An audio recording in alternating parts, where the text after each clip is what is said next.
C'est ça la puissance de Dieu. Dieu a toute la force. Amen. Merci Seigneur. Je lisais moi l'autre jour le livre des Chroniques. Et le Seigneur m'a parlé d'un certain nombre de choses, de rois, et la manière dont ils ont régné, quel a été le résultat de leur vie. Des choses que je voudrais aujourd'hui vous partager de la part de Dieu. On va prendre ensemble le deuxième livre des Chroniques, chapitre 15, verset 17. Deuxième livre de Chroniques, chapitre 15, verset 17.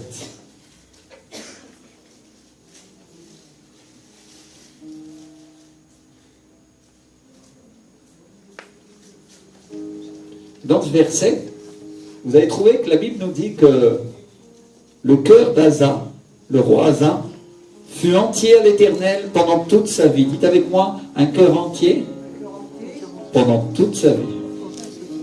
Alléluia. Et elle nous dit aussi, si vous lisez un petit peu plus loin, qu'il a mis dans la maison de Dieu les choses consacrées par son Père et par lui-même, de l'argent, de l'or et des vases. Et la Bible nous dit aussi dans ce passage qu'il n'a pas eu de guerre, je vous en fais le résumé, jusqu'à la 35e année de son règne. Dites avec moi, pas de guerre. Pas de guerre. La Bible nous raconte aussi comment Dieu l'a aidé quand il a été attaqué par les Éthiopiens qui étaient venus contre lui avec une armée d'1 million d'hommes, alors qu'eux, ils n'étaient que 300 000. Et comment il a clamé à Dieu en disant, Éternel, toi seul tu peux venir en aide aux faibles comme aux forts. Viens à notre aide. Éternel notre Dieu, parce que c'est sur toi que nous nous appuyons et nous sommes venus en ton nom contre cette multitude. Je ne sais pas si vous vous rendez compte ce que c'est qu'1 million de personnes quand vous n'êtes que 300 000, mais ça veut dire que vous êtes grosso modo à 1 contre 3.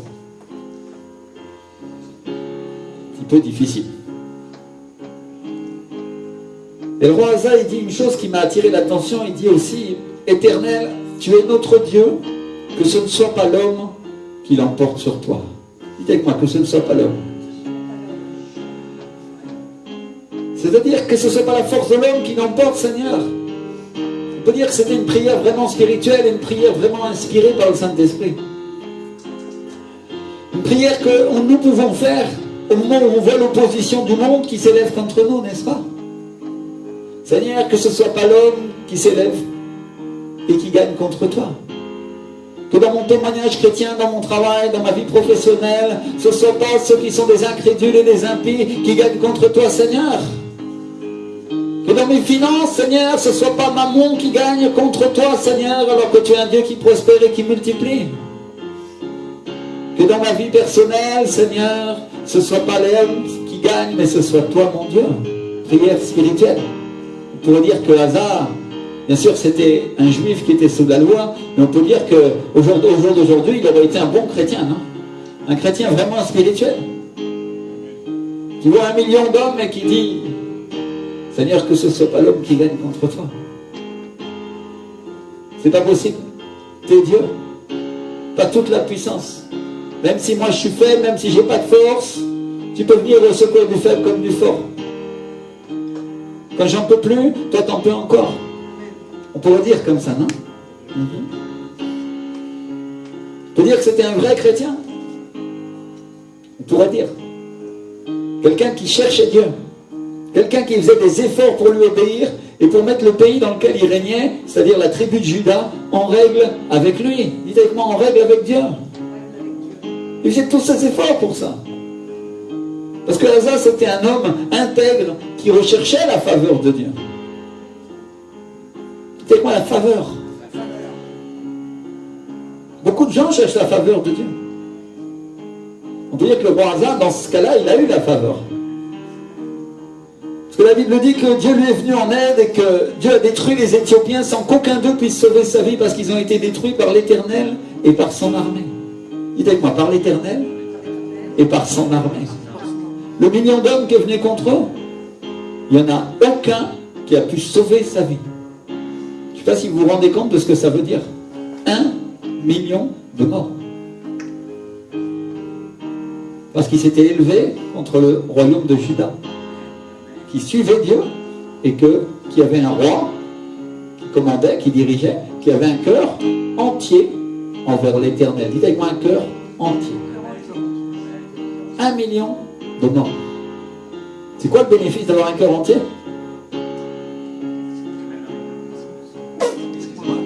Dieu vous défend, n'est-ce pas? Alléluia. Quand on clame à lui, il nous répond. Et la Bible nous raconte comment Asa et son peuple, ils ont obtenu de Dieu un très grand butin. Dites avec moi, un grand butin.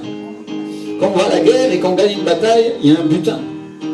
À l'époque, on dépouillait les ennemis de leur richesse.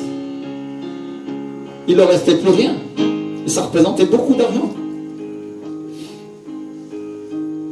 Et la Bible nous raconte aussi comment Dieu a frappé les villes qui étaient autour d'eux de la terreur de l'Éternel. Dites-moi, la terreur de Dieu.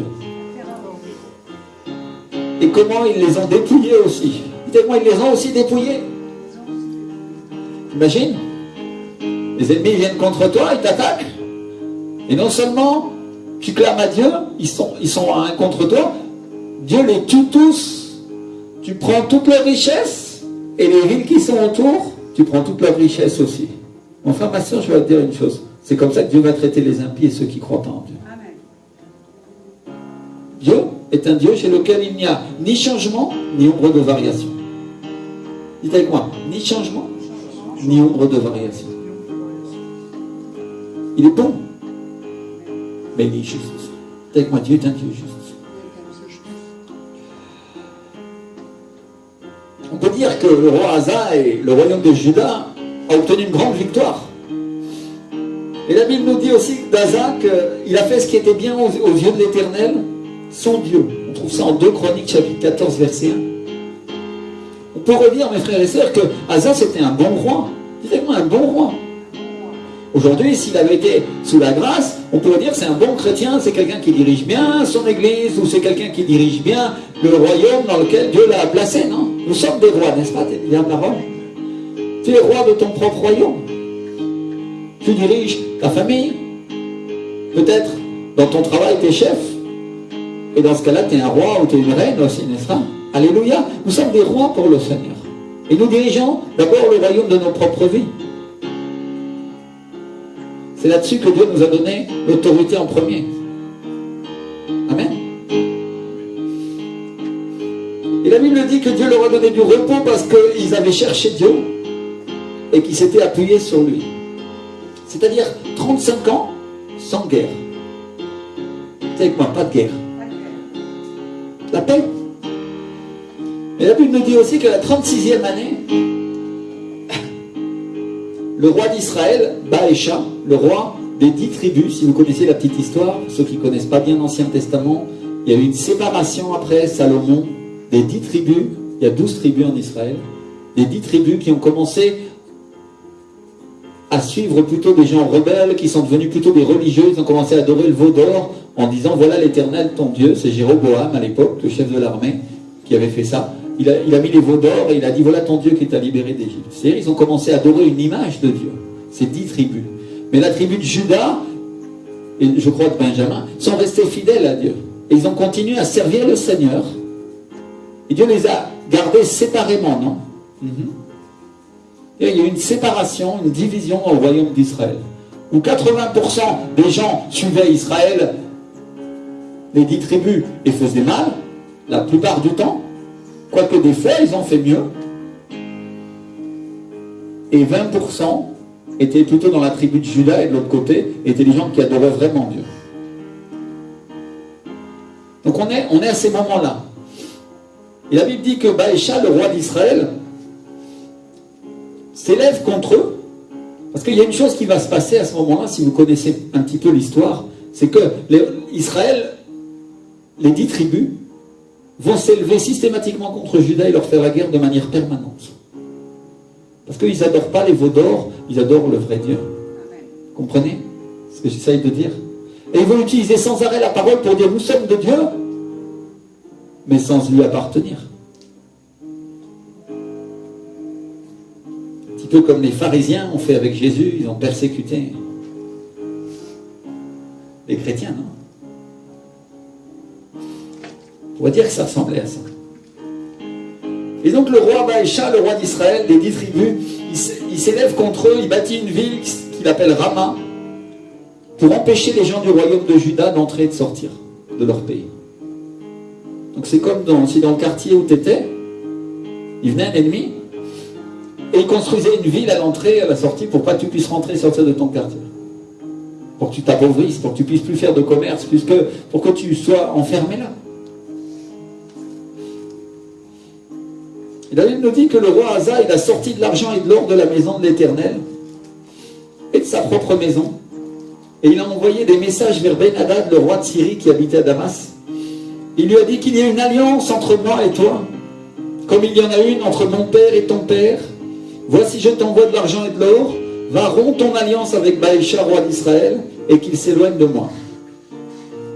Et la Bible nous dit aussi que Ben-Hadad, il a écouté le roi Asa, le roi de Juda. Ben-Hadad, c'était le roi de Syrie. Et qu'il a envoyé les chefs de son armée contre les villes d'Israël et qu'il en a frappé plusieurs. Et quand le roi Baécha, le roi d'Israël, l'a appris, il a arrêté de bâtir Rama, il a interrompu les travaux. Dites-moi, il a interrompu les travaux. Jusque-là, pas de problème. On pourrait dire que le roi Asa, il a agi en homme politique avisé, non? Aujourd'hui, on trouverait ça. Puisque le roi d'Israël a arrêté de les attaquer. Il a arrêté de construire la ville qui les bloquait. Et Asa, bien sûr, pour être sûr qu'ils n'allaient pas recommencer à construire cette ville, qu'est-ce qu'il fait? Il a occupé tout le peuple de Juda à prendre des matériaux et il s'en est servi pour construire autre chose. C'est-à-dire ils sont allés prendre les pierres, le bois, tout ce qui servait à construire Rama et ils l'ont emporté, tout le pays. Pour emporter les pierres d'une ville, il faut du monde. Tout le pays, et ils sont emmenés ça. Et Asa les a occupés à construire autre chose. Et la Bible nous dit qu'à ce moment-là, il vient un prophète qui s'appelle Anani. C'est avec moi, Anani. Et il lui dit la chose suivante, il lui dit, parce que tu t'es appuyé sur le roi de Syrie, et que tu ne t'es pas appuyé sur l'Éternel, ton Dieu, l'armée du roi de Syrie s'est échappée de tes mains. Et il lui dit encore, les Éthiopiens et les Libyens ne formaient-ils pas une grande armée avec des chars et une multitude de cavaliers? Et cependant l'Éternel les a livrés entre tes mains parce que tu t'étais appuyé sur lui. Car l'Éternel étend ses regards sur toute la terre pour soutenir ceux dont le cœur est tout entier à lui. Alléluia. Il lui dit, tu agis en insensé dans cette affaire, car dès à présent, tu auras des guerres. Dis-moi, tu auras des guerres. Parce que tu ne t'es pas appuyé sur moi et que tu t'es appuyé sur le roi de Syrie, lui dit le Seigneur, l'armée du roi de Syrie s'échappe de toi. C'est-à-dire tu perds une victoire contre tes ennemis. Parce que tu t'es appuyé sur l'homme au lieu de t'appuyer sur Dieu.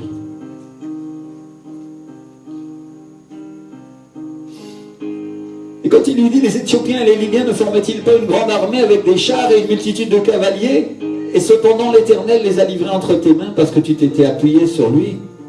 Mon frère, ma soeur, on a vu tout à l'heure comment Dieu a tué le million d'hommes éthiopiens. Un petit peu avant dans le règne d'Asa. Il est en train de lui rappeler, il lui dit, dis donc, tu ne te rappelles pas que quand il y avait 1 million d'hommes qui sont venus contre toi, je t'ai aidé, il dit le Seigneur. Et tu les as rasés, tous ont été tués, tu as pris tout leur argent et tu as détruit les villes autour. Parce qu'ils étaient tes ennemis, ils en voulaient à ta vie, non? Vous savez que l'Ancien Testament, c'est l'ombre des choses à venir. Vous savez que moi, l'ombre, une image des choses à venir. Ces ennemis que vous lisez dans l'Ancien Testament, aujourd'hui, sont des démons, sont des esprits du royaume des ténèbres qui veulent voler aux chrétiens leur bénédiction, leur provision. C'est ça que ça sert le livre des Chroniques. À comprendre qu'est-ce qui vient t'attaquer, qu'est-ce qui vient attaquer ton royaume. Est-ce que c'est la pauvreté? Est-ce que c'est l'angoisse? Est-ce que c'est la maladie? Est-ce que c'est l'affliction? Est-ce que c'est les Libyens ou les Éthiopiens? Est-ce que c'est les Philistins? Chacun d'eux représente des esprits méchants, du diable. À l'époque, c'était physique, oui. Mais aujourd'hui, la Bible dit qu'on ne lutte pas contre la chair et le sang. Éphésiens 6, n'est-ce pas? Mais contre les autorités, les principautés de ce royaume de ténèbres. Je veux dire, il y a un enseignement pour ta vie dans ce livre des Chroniques. Sur comment tu dois agir dans ta vie spirituelle pour arriver à te défendre et les erreurs que tu ne dois pas commettre. Amen. Et qui va nous révéler ça? C'est le Saint-Esprit. On va prier ensemble. Je voudrais qu'on ferme les yeux un instant. On dit Saint-Esprit, tu es l'Esprit de Jésus, je t'aime. Dis-lui, je t'aime Saint-Esprit. Seigneur, parle à ma vie, Seigneur. Vraiment que dans ces livres des Chroniques, dans ces histoires, Seigneur, éternel, qui m'ont présenté aujourd'hui, tu parles, tu enseignes ma vie, Seigneur, et que je comprenne, mon Dieu, ce que tu veux me parler, mon roi. Demande au Saint-Esprit, parle-moi, enseigne-moi, ainsi que tu as dit dans ta parole que tu le ferais, au nom de Jésus. Amen. Et Amen, Seigneur. Alléluia. C'est ça qu'on a besoin de la révélation. Dites-moi la révélation. Si Dieu nous révèle sa parole, alors on va y arriver. Donc Dieu nous rappelle comment il a libéré des Éthiopiens et des Libyens. Et il lui donne la raison pour laquelle il l'a fait. Et c'était quoi la raison? Comment? La raison pour laquelle il les a libérés à l'époque. Parce qu'il s'est appuyé sur eux. La raison pour laquelle Dieu les a libérés des Éthiopiens qui venaient les attaquer, c'est parce que le roi Asa s'était appuyé sur Dieu.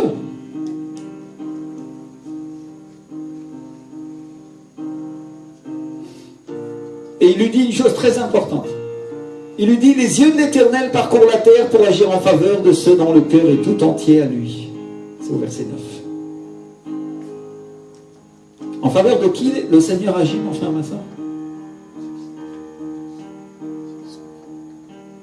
En faveur de qui? De ceux qui ont un cœur entier pour lui. Tout entier. En faveur de ceux qui s'appuient complètement sur Dieu. Et il lui dit, tu agis en insensé parce qu'à partir de ce moment, maintenant, tu vas avoir des guerres. Tu auras des problèmes, tes ennemis viendront, tu as eu la paix pendant des années, mais maintenant, parce que tu ne m'as pas cru, parce que tu ne t'es pas appuyé sur moi, les guerres viendront et les ennemis vont sûrement te détruire. C'est ça que Dieu est en train de nous dire. Il a lui dit que le roi Asa, il a été très énervé et il a fait mettre le prophète en prison. Et elle dit aussi qu'à partir de ce moment-là, il a commencé à opprimer les gens du peuple. C'est-à-dire, il y a eu un changement dans sa vie, un changement dans son cœur et il a commencé à devenir méchant. À opprimer le peuple de Dieu. Et la Bible dit aussi qu'à la 39e année de son règne, il est tombé malade des pieds au point d'éprouver de grandes souffrances. Et que même pendant sa maladie, il n'a pas cherché Dieu, mais qu'à la place, il a consulté les médecins. C'est-à-dire qu'il a persisté dans le péché qu'il avait déjà commis. Et la Bible nous dit ensuite que Asa se coucha avec ses pères, qu'il mourut, et la 41e année de son règne, on l'enterra dans le sépulcre qu'il s'était creusé dans la ville de David. Alors mes frères et sœurs, qu'est-ce qui a tué un homme de Dieu comme le roi Asa? Un grand réformateur. Si vous lisez l'histoire du roi Asa, vous allez voir que c'est un roi extraordinaire, qui a changé tout le pays de Juda, qui a réformé, qui a fait tomber les autels, des idoles, qui a vraiment agrandi le royaume de Dieu en Israël, on peut dire. C'est-à-dire, dans la tribu de Juda, il y a eu un changement radical. Qu'est-ce qui a fait tomber un pareil homme?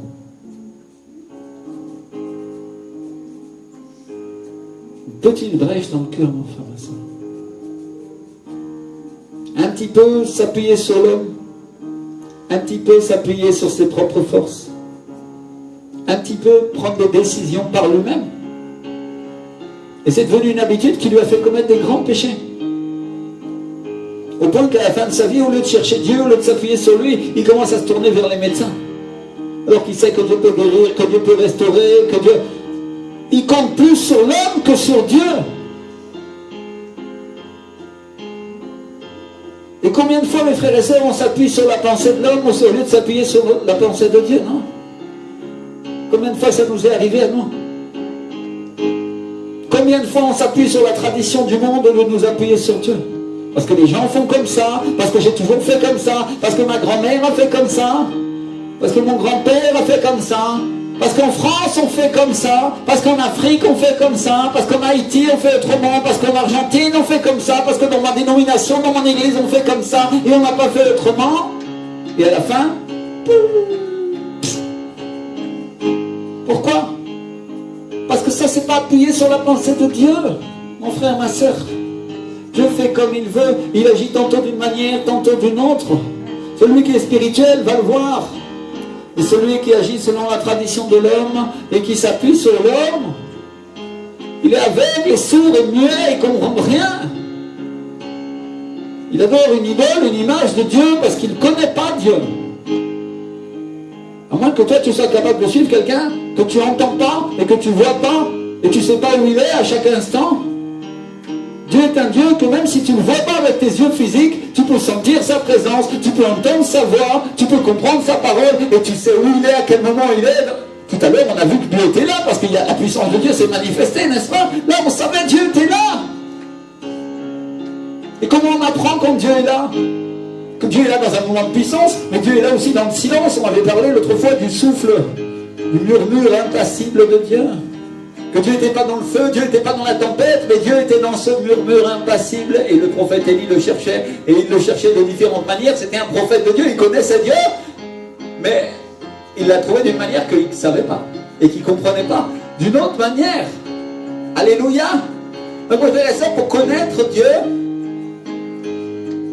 et pouvoir s'appuyer sur lui, il faut avoir une relation, on l'a toujours dit, mais surtout, il faut être ouvert à lui, n'est-ce pas? Alléluia. Et la Bible nous met en garde dans le livre de Romains, l'apôtre Paul dit la chose suivante, il dit: ne vous conformez pas au siècle présent, mais soyez transformés par le renouvellement de votre intelligence. Alléluia. Ne vous conformez pas au siècle dans lequel vous vivez. Nous vivons dans le siècle des Lumières, et diront certains, ici c'est l'humanisme, c'est là, non? On n'y est plus, mais on y est encore, on dirait. Sinon, on ne peut pas traiter les gens comme ça, parce que vous comprenez, il ne faut pas dire la vérité, vous êtes hypocrite, ne vous conformez pas au siècle présent. Ici, on ne peut pas aller tous les dimanches à l'église et chercher Dieu dans la semaine, parce que non, parce que notre famille, parce qu'on a toujours fait comme ça, parce que... Ne vous conformez pas au siècle présent. La Bible dit, ici on se tourne d'abord vers la médecine, et après, quand la personne est sur le point de mourir, alors on se tourne vers Dieu. Ne vous conformez pas au siècle présent, tournez d'abord vers Dieu. Je te donne quelque chose qui s'est passé en Colombie il n'y a pas longtemps. La petite fille de mon pasteur. La petite fille de mon pasteur, elle a eu un accident dans sa maison. Et elle est tombée, et d'un coup elle ne respirait plus. Et sa mère a appelé la femme de mon pasteur, sa mère elle l'a appelée Maria Patricia, qui est la femme du pasteur Ricardo, en pleurant. Et elle a dit, belle maman, prie parce que ma petite fille ne respire plus, elle est en train de mourir. Et elle pleurait, elle ne savait plus quoi faire, elle a 2 ans la petite. On ne sait pas ce qui se passe, mais c'est quelque chose d'atroce. Si vraiment il se passe quelque chose de très très grave, elle est en train de mourir. Qu'est-ce qu'on peut prier? Et mon pasteur, il a donné témoignage de ce qui s'est passé. Alors ils ont pris la voiture, ils habitent à quelques centaines de mètres de chez son fils, non? Qui est pasteur aussi à l'église Avivamiento. Et au téléphone, pendant le trajet, ils ne savaient pas ce qui se passait, les secours étaient en route, et bien sûr, on appelle les secours, quand il y a quelque chose comme ça, c'est normal, bien sûr. Mais là, Maria Patricia, elle a fait une chose. Elle a pris son téléphone avec WhatsApp. Qui est-ce qui connaît WhatsApp ici? Vous savez qu'on peut laisser un message vocal à un groupe de personnes. Elle a appelé tous les intercesseurs de l'église, en pleurant. Et elle a dit la chose suivante. Elle a dit, priez, priez, parce que ma petite fille est en train de mourir. Je vous en prie, priez. En pleurant. Et les gens ont donné le témoignage que dans les cafés, les gens de l'église, il y en a certains, ils étaient au restaurant, d'autres ils étaient à la maison, ils ont eu le message, ils ont entendu ça, ils n'avaient jamais entendu une chose pareille. Ils sont tombés à genoux dans les cafés, et ils ont dit, Seigneur, Éternel, fais quelque chose. Maintenant, Seigneur, au nom de Jésus. Ils ont commencé à crier, ils ont commencé à intercéder, ils ont commencé à clamer. Et vous savez ce qui s'est passé? La petite fille a recommencé à respirer, elle n'a aucune séquelle. Elle était au culte les semaines précédentes. Alléluia, gloire à Dieu! Ils l'ont emmené pour faire des examens à l'hôpital, ils ne savent pas trop ce qui s'est passé, mais il y a eu un miracle. Dieu l'a gardé, le diable voulait la tuer. Et vous comprenez ce que j'essaie de dire? Et le pasteur, il donnait ce témoignage-là à mon pasteur. Il disait la chose suivante. Il disait, ma femme, c'est une femme de Dieu, c'est une femme de prière exceptionnelle. Elle, à part, quand ça s'est passé, elle n'a pas décidé d'appeler le meilleur médecin de la ville. Elle ne s'est pas tournée vers les médecins en premier. Elle s'est tournée vers Dieu. Vous comprenez? Oui, ils ont été à l'hôpital, oui, ils ont fait des analyses, oui, il y a des secouristes qui sont venus, oui, c'était grave, elle était sur le point de mourir, mais elle s'est tournée vers Dieu. Et pendant qu'on appelait les secours, l'autre était en train de clamer, d'appeler des secours spirituels et dire, priez, mes frères. C'est de ça qu'on est en train de parler. Soyez renouvelés par le renouvellement de votre intelligence. Ne vous conformez pas au siècle présent. Ne vous appuyez pas sur les choses sur lesquelles les gens s'appuient dehors. Nous devons nous appuyer sur Dieu en premier lieu dans notre vie. Ça n'est qu'un exemple parce qu'en réalité, ça s'applique à toutes les choses de la vie. Mon frère, ma soeur. Et la Bible nous dit dans le livre de Romains, quand l'apôtre Paul dit « Soyez transformés par le renouvellement de votre intelligence », il parle du Saint-Esprit qui transforme notre pensée pour que nous ayons la pensée de Jésus. Jésus, il n'allait pas appeler le SAMU. Jésus, il allait prier et dire « C'est moi. » Mais elle est déjà morte, Seigneur. Mais non, elle dort. Comprenez ce que j'essaye de dire? Il y a une question de foi. Et il dit, afin que vous discerniez quoi? Quelle est la volonté de Dieu? C'est quoi la volonté de Dieu? Ce qui est bon, agréable et parfait. Si ta pensée est renouvelée, mon frère, ma soeur, que tu discernes parce que le Saint-Esprit te parle, tu vas discerner, tu vas comprendre ce que tu dois faire dans chaque instant de ta vie. Dans les instants difficiles, et dans les instants faciles. Bien sûr, je vous ai donné l'exemple de la petite fille de mon pasteur et du miracle que Dieu a fait. Il y a aussi des gens que Dieu ne sauve pas parfois. Et qu'est-ce que tu vas faire dans ce cas-là si Dieu a décidé qu'il allait emmener la personne? Tu vas aller au monde ou tu vas décider ce qui est bon et agréable et parfait devant le Seigneur? Vous comprenez ce que j'essaie de dire? Pour chaque situation, pour chaque action, il y a quelque chose à faire dans la vie que le Saint-Esprit nous dit de faire, qui est bon, agréable et parfait aux yeux de Dieu, qui va nous donner la victoire. Alléluia. C'est-à-dire, j'ai perdu mon travail, on m'a viré comme un chien parce que je voulais être honnête. Et Dieu te dit, j'ai un meilleur travail pour toi. Mon frère, ma soeur. Et toi, tu es là en train de te lamenter, tu dis, ah, je ne croirais plus en Dieu, Dieu ne m'a pas sauvé, il ne m'a pas libéré de ça. Et Dieu dit, non, je l'ai permis parce que j'ai quelque chose de bien meilleur. L'apparence, l'image, n'est pas forcément ce que Dieu a prévu pour toi. Vous comprenez ce que j'essaye de dire? Donc, qu'est-ce que Dieu veut qu'on discerne? Ce qui est bon, agréable et parfait à ses yeux. C'est-à-dire ce qui nous apporte du bien, ce qui ne va pas nous faire du mal, parce que Dieu est un bon Dieu, mon frère, ma soeur. Pas dans le sens, ça c'est le bon Dieu, tu sais. Le bon Dieu, il ne le connaît même pas. Parle de lui, mais il ne sait même pas qui il est. Non, non, Dieu est un bon Dieu dans le sens qu'il est bon.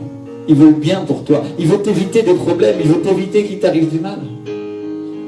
Ou ton papa et ta maman ne te corrigeaient jamais quand tu étais petit. Quand tu traversais la rue sans tenir la main, ils te mettaient une fessée ou pas? Parce que s'ils ne le faisaient pas, je peux te dire, ton père ou ta mère, ils étaient irresponsables. Ça, c'est la vérité. Et s'ils sont responsables, ils vont te corriger quand il faut te corriger. Parce qu'ils t'aiment. Et ils ne veulent pas qu'il t'arrive du mal. Dieu corrige, et Dieu restaure, et Dieu guérit. Et la correction du Seigneur est une bénédiction à la fin. Alléluia, parce que c'est un bon Père. Amen. Merci Seigneur. Oh, bien sûr, personne n'aime la correction. Quand mon père me mettait une fessée quand j'étais petit, alors oh là là, j'étais fâché contre lui, fâché contre ma mère, je voulais quitter la maison et après... Mais en fait, ils avaient bien fait. Et oui. Donc mes frères et sœurs, on a besoin du Saint-Esprit pour discerner. On a besoin de Dieu pour nous aider à comprendre tout ce qui lui appartient, ce qui appartient à son royaume. Parce que ce ne sont pas des choses terrestres, ce sont des choses célestes. Alléluia. Dites-moi les choses célestes. Qu'est-ce qu'il a dit? Je crois que c'est Jésus. Si vous ne croyez pas quand je vous parle des choses terrestres, qu'est-ce que vous ferez quand je vous parlerai des célestes?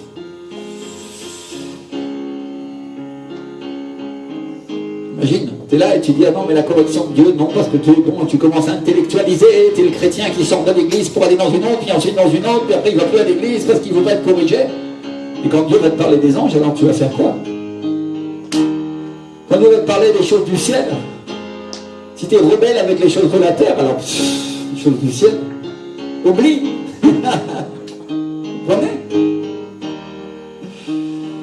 Mais frères et sœurs, la Bible elle est pleine d'exemples de gens qui, en croyant bien faire, ont pris des décisions désastreuses pour leur vie. Des rois qui pensaient bien faire, ils ont commis des erreurs qui ont causé la destruction de leur vie en Dieu ou la destruction de tout ce qu'ils avaient fait.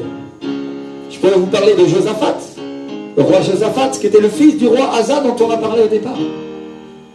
Qui lui aussi était un bon roi, qui a fait des choses incroyables pour le royaume de Dieu, on en parlera d'autres fois, mais qui a quand même commis 3 erreurs. Avec moi, 3 erreurs. Des erreurs très graves qui ont eu des conséquences vraiment dramatiques dans sa vie. La première erreur, c'était un mauvais mariage. Dites avec moi, un mauvais mariage. Une mauvaise association avec la maison d'Achab. Achab, c'était le roi d'Israël à ce moment-là, les 10 tribus. Vous vous rappelez? Pas les 12, hein, les 10. Il y avait une séparation. Et le roi Achab, il était marié avec Jézabel, une sorcière qui tuait les prophètes. Elle les tuait. Elle a déjà fait tuer des centaines. Vous imaginez, Asa, il avait Jézabel comme belle-mère. Je le souhaite à personne. Hein. Moi, je ne veux pas d'une belle-mère comme ça. Hein. Chérie, si ma belle-mère c'est Jézabel, c'est pas la peine. Hein. Alléluia. Je crois pas, non? Merci Seigneur. Vous comprenez ce que j'essaye de dire? Et je ne sais pas qui voudrait quelqu'un comme ça. Et ça, c'est ce qui risque de nous arriver si on prend notre mari ou notre femme chez les religieux. Parce que c'était comme ça, Israël, c'était ça. La deuxième erreur qu'il commet dans la foulée après son mariage, c'est qu'il forme une association avec le roi Achab, à nouveau, son beau-père, pour aller à la guerre contre leurs ennemis communs. Donc on comprend ces choses-là. Si tu viens te marier, ton beau-père vient te dire, est-ce que tu veux venir avec moi à Ramoth en Galade? On va casser la gueule à nos ennemis. C'est là, et lui sans réfléchir il répond, moi comme toi et mon peuple comme ton peuple, nous irons l'attaquer avec toi. Vous trouvez ça en 2 Chroniques 18:3. Oui mon beau-père, on va y aller. C'est les ennemis d'Israël, on va leur casser la figure, t'as raison, allez. En plus on est plus forts ensemble. Josaphat, fils d'Asa. Et comme c'est un homme de Dieu, Josaphat, quand même, on a dit que c'était un bon roi. Il dit au roi, consulte maintenant, je te prie, la parole de l'Éternel. Il dit, ok, j'ai peut-être parlé un peu vite, on va quand même vérifier que Dieu est avec nous. Non, ça nous arrive, nous les chrétiens, non? Oui, on va aller au combat, je vais avec cette église, on va faire ça, on va s'associer, puis après, est-ce que Dieu m'a vraiment envoyé? On va quand même, on va appeler le prophète, on va vérifier, non? C'est valable pour tes opérations personnelles, hein, pas forcément pour les choses de l'église, hein, comprenez? À plus forte raison, ça s'applique pour le royaume de Dieu.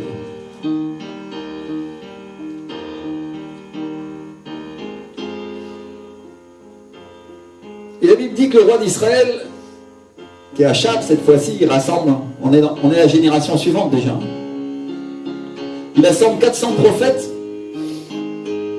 qui lui disent monte et Dieu la livrera entre les mains du roi. Oh, Dieu est avec nous, n'est-ce pas?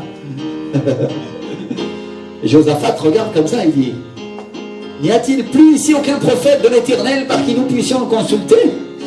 Il y a 400 prophètes qui ont prophétisé devant. Il dit, n'y a-t-il plus aucun prophète de l'Éternel par qui nous pouvons consulter? Et le roi d'Israël répond à Josaphat, il y a encore un homme par qui on peut consulter l'Éternel, mais je le hais, parce qu'il ne prophétise rien de bon. Il ne prophétise jamais que du mal, c'est Michée, le fils de Jimla. Alors Josaphat lui dit que le roi ne parle pas ainsi. Il met des formes, non? Parle pas comme ça, t'es un homme de Dieu, c'est un autre homme de Dieu. Bon, on veut être gentil des fois, non?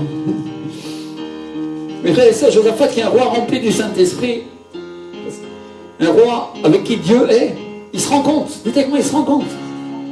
Et il se rend compte que les 400 prophètes qui sont là, il n'y en a pas un seul parmi eux qui est un prophète de Dieu. C'est tous des prophètes de Baal. Vous savez qui c'est Baal, hein, l'idole abominable auquel on sacrifie les enfants. Oh Seigneur. Ouais, c'est Baal. Ces gars-là, c'est des prophètes de Baal. C'est pas des prophètes de Dieu. C'est des faux prophètes. Et ils te disent, vas-y, vas-y, Dieu est avec toi. Mais quel Dieu? Le diable, oui. Le diable est avec toi. 400. Et pourquoi il n'y a plus de prophètes de Dieu? Parce que Jézabel, sa femme, elle les a fait pratiquement tous exterminer. Il n'en reste que quelques-uns. En Israël, elle les a fait tous tuer. Ça ne vous rappelle rien, ça? Dans le Nouveau Testament, si je fais un parallèle, les pharisiens, ils faisaient tuer les chrétiens. Les juifs, ceux du temple, ils faisaient tuer les chrétiens. Ils étaient de qui? Ils avaient la parole de Dieu, ils se tenaient dans le temple. Et Jésus leur dit, vous êtes des sépulcres ouverts, des tombes, et la mort, qui c'est le prince de la mort? C'est le diable. Vous appartenez au diable, vous n'êtes pas à moi. Vous allez voir toutes les églises ici installées, vous êtes des démons. C'est ça que Jésus leur disait. Et en Israël, c'était comme ça.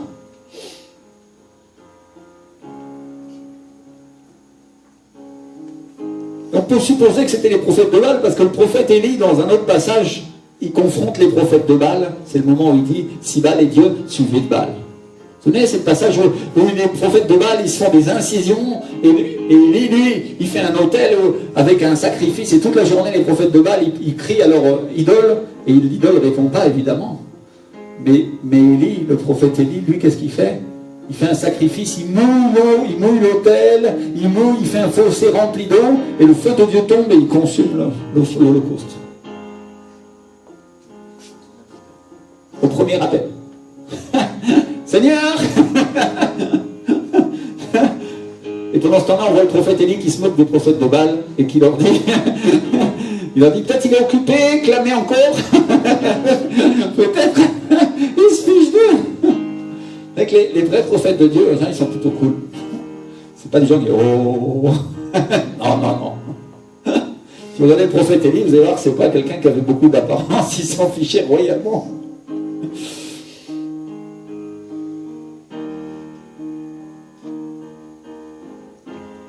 Alors on peut dire que là, Josaphat, il commence à payer le prix. Il vient de se marier avec une femme qui vient d'un royaume qui supposément appartient au peuple de Dieu. Oui, elle lui appartient, c'est des fils d'Abraham, mais bon. Mais est-ce qu'ils suivent Dieu? Non. Est-ce qu'ils obéissent à Dieu? Non. Et ils n'honorent pas Dieu, ils honorent des idoles. Tout le pays est aux mains du diable, il est plein d'idoles. Les synagogues, les églises, les hauts lieux qui s'y trouvent, c'est pas pour adorer le Seigneur, c'est pour adorer toutes les idoles. Et les prophètes qui sont là n'appartiennent pas à Dieu, c'est des religieux, c'est des gens du diable. Ils adorent carrément Baal. Ouvertement. Et voilà mes frères et sœurs, c'est ce qui arrive quand on se croit plus intelligent que Dieu et qu'on n'écoute pas le conseil et qu'on n'écoute pas la voix de Dieu.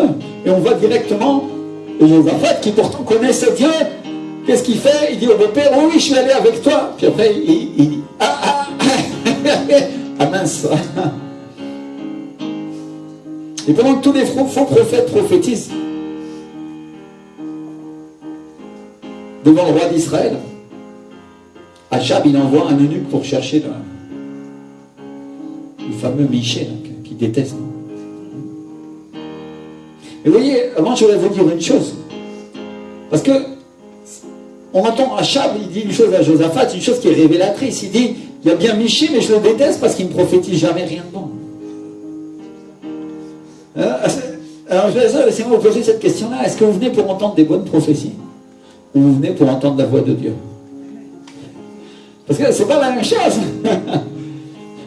On peut dire que Achab, lui, son cœur avait déjà balancé du mauvais côté. Il choisissait les prophètes qui lui prophétisaient, non? Comme beaucoup de gens, son cœur était éloigné de Dieu, il préférait plutôt la flatterie plutôt que la vérité, non? Ça, c'est une conséquence, frère. Et donc, pendant que tous ces faux prophètes de Baal, ces prophètes de Baal prophétisent devant le roi d'Israël et le roi de Juda, chacun assis sur leur trône, ils sont ensemble, là, ils ont celui des 10 tribus et celui des 2 autres, non? Et Achab envoie un eunuque chercher Michée, qui dit à Michée, qui lui dit au prophète Michée, lui dit, Voilà, tous les prophètes d'un commun accord prophétisent du bien au roi. Que ta parole soit donc comme la parole de l'un d'eux. Dis-leur du bien. Imagine, tu es le prophète de l'Éternel, le gars il vient de voir et dit, écoute, tous les autres prophètes, c'est tous des prophètes du diable. Ils disent du bien au roi. Fais la même chose. Je te recommande de faire la même chose. Parce que sinon...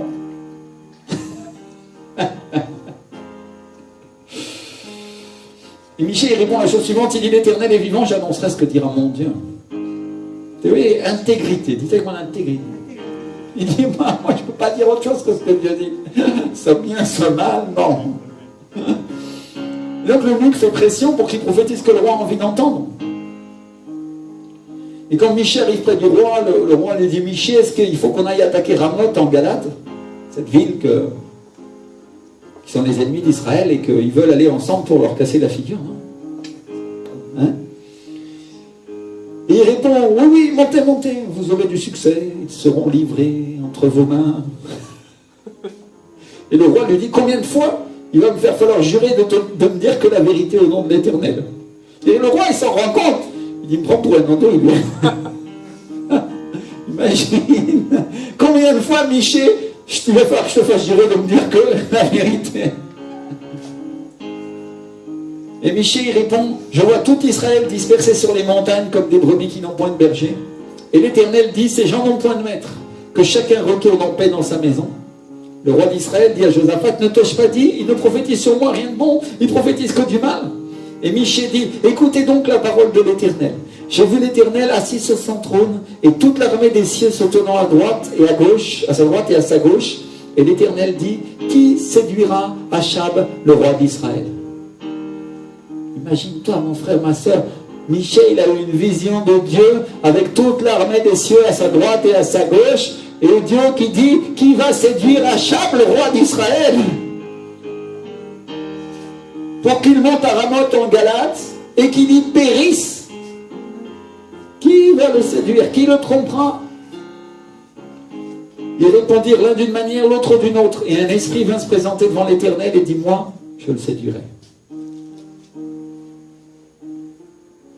Et l'Éternel lui dit, comment je sortirai, répondit-il, et je serai un esprit de mensonge dans la bouche de tous ces prophètes. L'Éternel dit, tu le séduiras et tu en viendras à bout. Sors et fais ainsi. Et maintenant, voici, l'Éternel a mis un esprit de mensonge dans la bouche de tes prophètes qui sont là, et l'Éternel a prononcé du mal contre toi. Mon frère, ma soeur, Dieu a jugé Achab, et il lui envoie un esprit de mensonge pour qu'il tombe.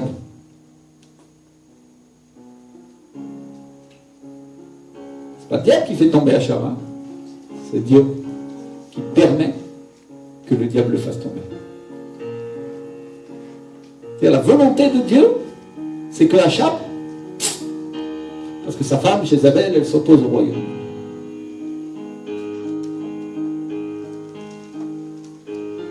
Alors le roi, il dit, mettez cet homme en prison et nourrissez-le du pain et de l'eau d'affliction pour que jusqu'à ce que je revienne en paix. Et Michée lui dit, si tu reviens en paix, Dieu n'a pas parlé par moi. Mais lui, il connaît Dieu. Hein. Il dit, roi, si toi tu reviens en paix, je peux te mettre en prison, tu peux me tuer, tu peux faire tout ce que tu veux, mais je te le dis, si tu reviens en paix, alors Dieu n'a pas parlé par moi. Et mes frères et sœurs, déjà, le roi qui fait mettre les prophètes de Dieu en prison, un peu comme les chrétiens qui ne veulent pas entendre la voix de Dieu des fois, non? Dieu leur parle au travers d'un pasteur, et ils s'en vont d'église fâchés parce que d'un coup leur pasteur n'est plus un homme de Dieu. Parce qu'il leur a dit du mal. Ou en tout cas, pour eux, c'est du mal. Et tant qu'il disait ce qui leur convenait, ça allait, mais quand il a dit ce qu'il ne voulait plus entendre, alors ils les font jeter dans la prison de leur propre cœur. Non. Alors lui, éliminé, lui aussi, après il ne reste personne pour leur annoncer la voix du Seigneur. Ils n'écoutent pas eux-mêmes, et en plus de ça, ceux qui viennent lui annoncer de la part de Dieu, et ils les emprisonnent dans la prison de leur cœur. Vous imaginez Josaphat, un homme qui aimait Dieu, un homme qui écoute les prophètes, lui, qui se tient avec Achab et qui assiste à tout ça. Et il dit, c'est avec lui que je dois aller à la guerre maintenant en plus. Je lui ai dit que j'allais y aller. Et ça, la parole d'un homme d'État, c'est pas quelque chose qu'on peut défaire comme ça. Hein. La diplomatie entre les pays, les trucs, si tu as eu le malheur de dire une chose, alors après, il faut la faire. Hein. Et sa femme, c'est la fille de ces gens qu'il avait cru être de Dieu. Un beau-père impie, pire qu'un homme du monde, un profanateur des choses de Dieu, et une belle-mère sortir. Il décide quand même d'aller à la guerre avec lui. Et ça, c'est comme si je savais que tel homme de Dieu fait ceci ou ça, et que je décide d'aller faire des conférences, des campagnes d'évangélisation avec lui.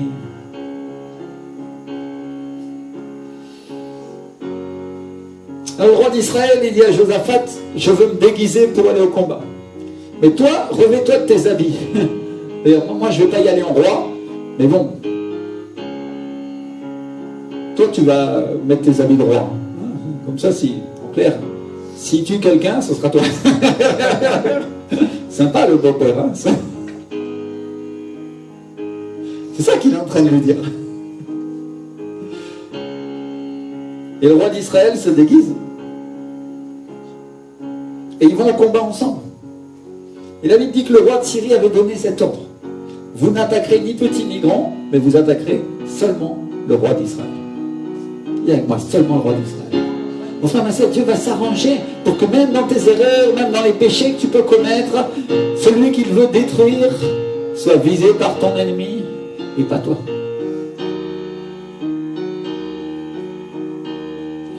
Et la Bible dit que quand ils ont vu Josaphat en tenue de roi, parce qu'il était roi aussi, ils se sont dit, voilà le roi d'Israël. C'est logique. Et ils l'ont entouré pour l'attaquer. Et la Bible dit que Josaphat a poussé un cri et que Dieu l'a secouru en les écartant de lui. Comment Dieu l'a secouru? En les écartant de lui. Alléluia. Et frères et sœurs, Dieu est fidèle même quand on est infidèle. Même quand on commet des erreurs. Au moment où Josaphat il a crié, il a dit, ah Seigneur, sauve-moi. Je n'ai pas écouté ta voix, j'aurais dû faire attention avec ce que j'ai appris, j'aurais pas dû mettre avec lui, je ne sais pas, il n'a pas eu le temps de dire tout ça, ça se passait trop vite. Comme c'est un accident de voiture et le camion arrive en face, et ah, il reste un quart de seconde, Seigneur, tu as juste le temps de dire. Et Dieu le secourt. Dieu est bon. Dis-moi, Dieu est bon. Amen. Et normalement, quand il a entendu le prophète Michée, quand il a vu qu'ils l'ont emprisonné, il aurait dû renoncer, il aurait dû dire, écoute, beau-père, ça va bien. Tes conneries, là, maintenant. Non. Non. Hein?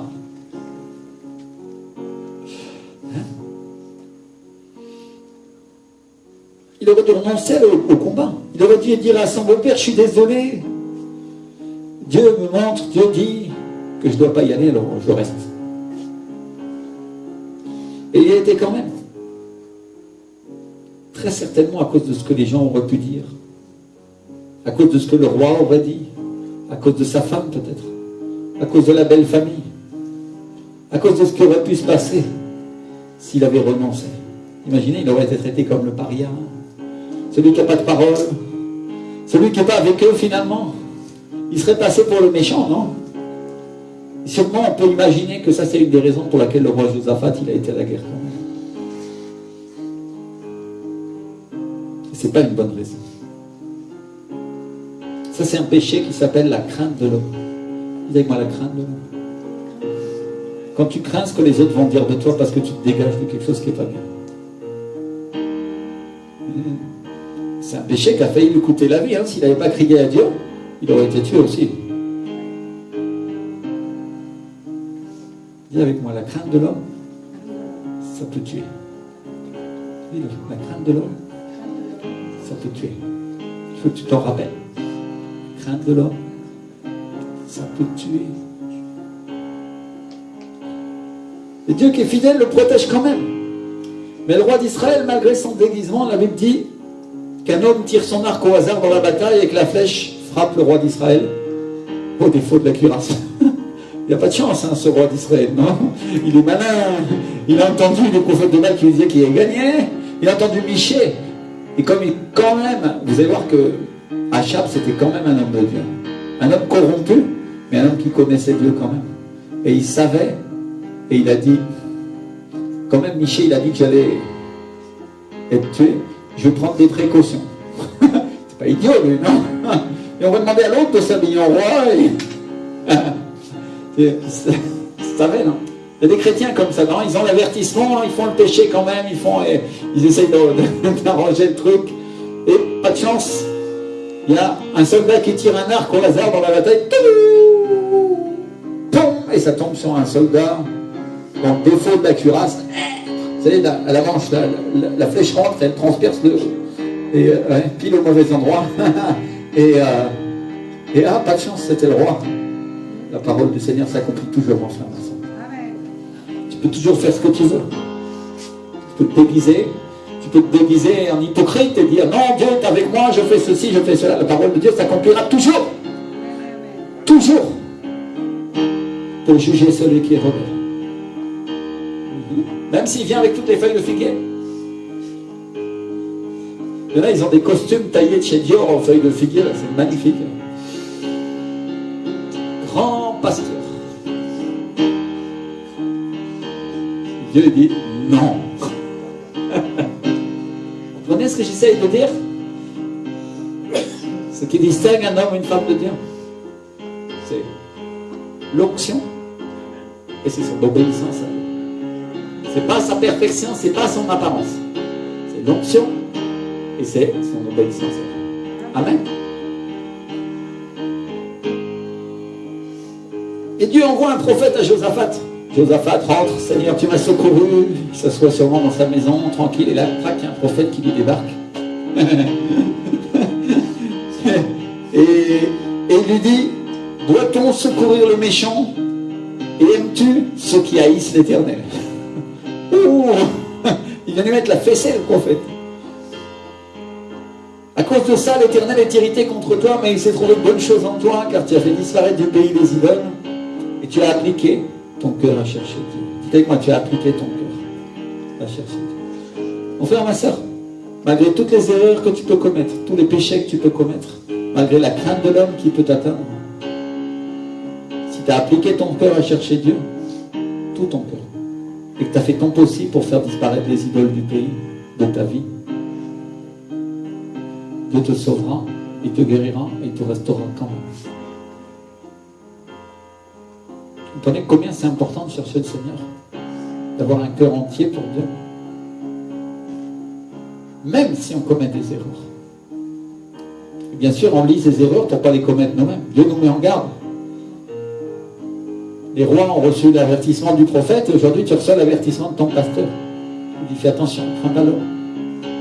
Écoute, fais pas comme ça. Parce que si tu fais ça, il t'arrivera ça. Et si tu fais comme ça, il t'arrivera ça aussi. Mais si tu suis Dieu, tu t'en sortiras. Alléluia. Alléluia. La grâce de Dieu est très grande. Merci Seigneur.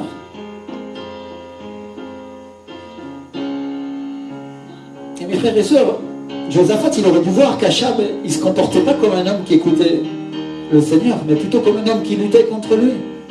Il aurait dû se rendre compte que sa femme c'était une sorcière et qu'il fallait surtout pas aller avec lui. Il aurait dû voir. Et combien d'entre nous on a été à la guerre avec des gens avec qui on n'aurait pas dû? Des gens avec qui on n'aurait pas dû s'associer et on a couru des risques pour notre vie, n'est-ce pas? Mon père, mauvaise association. Enfin, ma soeur, t'associer avec des gens du monde, si tu es un chrétien, c'est pas une bonne idée. T'associer avec des chrétiens pas fermes, c'est pas une bonne idée non plus. Ni pour un travail, ni pour les affaires, ni pour aller à la guerre, ni pour faire une campagne, ni pour faire quoi que ce soit. C'est pas une bonne idée. Alors bien sûr, tu vas dire, bah oui, mais si j'ai déjà commencé, si j'ai commencé à m'engager, si j'ai fait ceci, si j'ai... La Bible nous dit dans le livre des Proverbes, il y a une solution. Proverbes chapitre 6. Elle dit, mon fils, si tu as cautionné ton prochain, si tu t'es engagé pour autrui, c'est-à-dire si tu t'es engagé pour quelqu'un d'autre, si tu es enlacé par les paroles de ta bouche, si tu es pris par les paroles de ta bouche, fais donc ceci, mon fils, dégage-toi. Dis avec moi, dégage-toi. Dégage-toi. Puisque tu es tombé au pouvoir de ton prochain, dit la parole. Va, prosterne-toi, fais des instances auprès de lui. Ne donne ni sommeil à tes yeux, ni assoupissement à tes paupières. Dégage-toi comme la gazelle de la main du chasseur, comme l'oiseau de la main de l'oiseleur. Mon frère, ma soeur, il y a des gens qui vont te faire des promesses et des engagements, et après, tu vas être prisonnier comme un oiseau dans la main de celui qui le chasse. Imagine-toi. Certains ils disent, il n'y a pas de gens qui chassent des oiseaux. Là, je peux te dire que oui, j'ai vu un reportage récemment en France, il y a des gens qui attrapent les oiseaux et ils les vendent, et donc c'est pour les manger. Et c'est des oiseaux qui sont interdits parce qu'il y en a de moins en moins. Vous savez ce qu'ils font? Ils mettent de la colle sur les branches pour qu'ils restent collés avec les pattes. Après ils vont les chercher. Ou alors ils mettent des filets. Dégage-toi, il te dit le Seigneur. Si tu es pris par les paroles de ta bouche, si tu t'es engagé avec quelqu'un, si tu as cautionné quelqu'un, et tu sens que ce n'est pas le Dieu que tu vas tomber, que la personne avec qui tu es, ce n'est pas quelqu'un qui sert le Seigneur, dégage-toi, il te dit le Seigneur, dégage-toi. Avant que l'oiseleur, il t'enferme dans sa cage et te rôtisse au barbecue. Et il y en a, ils vont dire, bah oui, j'ai investi de l'argent, j'ai investi du temps, et je joue ma réputation, qu'est-ce que je vais dire? Qu'est-ce que les gens vont dire? Alors la Bible nous donne un exemple. Un petit peu plus loin dans le livre des Chroniques, si vous passez quelques passages, vous trouverez le roi Amathia. Dites avec moi, Amathia. Amathia, c'est quelqu'un qui avait mis beaucoup d'argent, du temps et des efforts pour recruter une grande armée pour conquérir Édom. Édom, c'était des ennemis d'Israël aussi. Et lui, il avait 300 000 hommes de Juda et de Benjamin, c'est-à-dire de gens qui étaient avec lui. Et en plus de ça, il a payé 100 000 hommes qui venaient des 10 tribus d'Israël. Ces fameuses 10 tribus encore. Et la plupart du temps, on fait mal et puis des fois, on fait bien. Quand même, il avait un bon prophète, parce que Élie, c'était un bon prophète, non? Quand même, Dieu leur parlait quand même. Et donc, ce roi Amathia, il recrute 100 000 hommes des 10 tribus, en plus des hommes qui lui appartiennent déjà. Et Dieu lui envoie un prophète encore. Il y a encore un prophète. Et il lui dit au roi qu'une armée d'Israël ne marche point avec toi, car l'Éternel n'est pas avec Israël, avec tous ses fils d'Éphraïm. T'imagines, le roi est là. On allait aller à la bataille, on se préparait. Il dit que l'armée ne marche pas avec toi parce que Dieu n'est pas avec eux. Dieu n'est pas avec Israël, elle n'est pas avec ses fils d'Éphraïm. Quand elle dit ses fils d'Éphraïm, elle parle de ceux du, je crois que c'est ceux du sud, et les autres c'est ceux du nord. Elle est en train de dire, Dieu n'est pas avec les 10 tribus, il est avec toi, mais pas avec eux. Le prophète est en train de lui dire ça. Et il lui dit, si tu vas avec eux, quand même tu ferais au combat des actes de vaillance, Dieu te fera tomber devant l'ennemi, car Dieu a le pouvoir d'aider et de faire tomber. Dites avec moi, Dieu a le pouvoir d'aider et Dieu a le pouvoir de faire tomber. Alors Amathia dit à l'homme de Dieu, et comment agir à l'égard des 100 talents que j'ai donnés à la troupe d'Israël? Et l'homme de Dieu lui répond, l'Éternel peut te donner bien plus que cela. Dites avec moi, Dieu peut te donner bien plus. Vous ça en 2 Chroniques, chapitre 25, versets 7 à 9. Et Dieu est en train de lui dire, je ne suis pas avec Israël, je ne suis pas avec ces hommes que tu viens de louer, que tu dis qu'ils m'appartiennent. Ou qui disent qu'ils m'appartiennent. Et même si tu combats avec vaillance, tu vas perdre. Dieu l'avertit.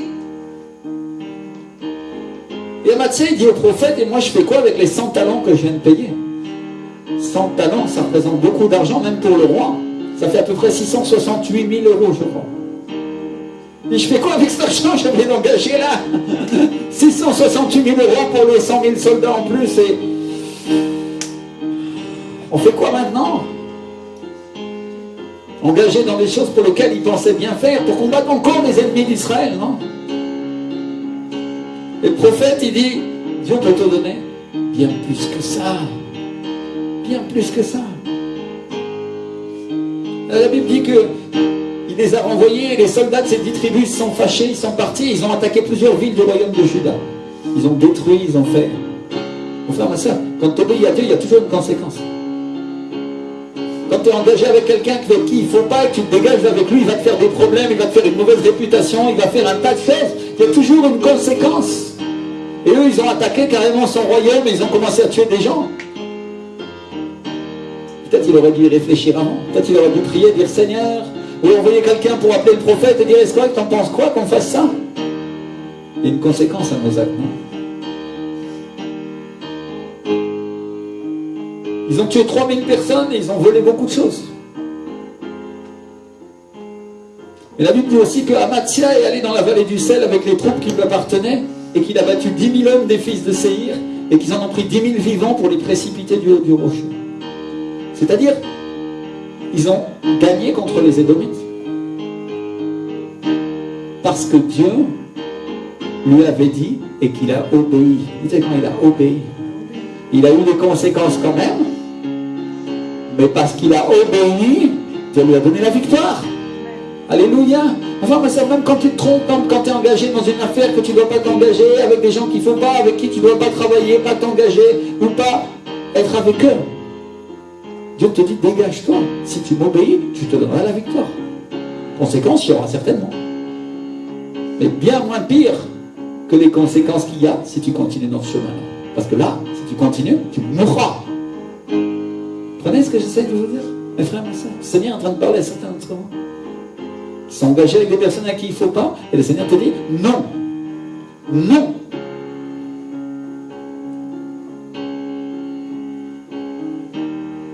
Alors peu importe la quantité de temps, la quantité d'argent qu'on a mis dans le projet. Parce que Dieu peut nous donner bien plus que ça. Plus que ce qu'on a déjà donné, plus que ce qu'on a déjà dépensé pour faire ça. Alléluia. Dieu est un bon Dieu. Et il veut nous protéger. Amen. Il veut nous garder. Il veut nous éviter qu'il nous arrive des accidents. Et le roi Asa commet une troisième erreur. Vous avez moi une troisième erreur? Encore, Seigneur. À la fin de sa vie, il fait alliance avec le roi d'Israël, Achazia, le fils d'Achab. Dont la Bible dit que sa conduite était impie. Trouvez ça en 2 Chroniques 20, verset 35. Et la Bible nous dit que Dieu s'est fâché et qu'il lui a envoyé un prophète qui s'appelait Eliezer, qui lui dit, parce que tu t'es associé avec Achazia, l'Éternel détruit ton œuvre. Dites-moi, détruit. Parce que tu t'es associé avec ce roi-là, Dieu détruit ce que tu as fait. Alors dans le cas de Josaphat, évidemment, ce n'était pas évident. Je veux dire, les 10 tribus d'Israël, c'était son peuple. Eux aussi, c'est des descendants d'Abraham, eux aussi, ils prétendaient suivre Dieu. Un peu comme si les chrétiens qui n'étaient pas de l'esprit, qui adoraient des idoles, elles te disaient, on suit le même Dieu, non? Et on va évangéliser ensemble, on va travailler ensemble. On est du même peuple, on veut l'unité. C'est tentant. Et Dieu dit non. Oh non, ils ne sont pas de ton peuple. Il faut semblant. Vous comprenez ce que j'essaie de dire? S'ils étaient de ton peuple, le Seigneur te dit, je crois que le Seigneur parle à une personne en ce moment, s'ils étaient de ton peuple, ils auraient l'onction. Parce que mon peuple marche par l'esprit. Mon peuple marche par l'esprit, dit le Seigneur. Vous imaginez que tout ce qui est arrivé avec Achab, le roi Josaphat, il aurait dû comprendre.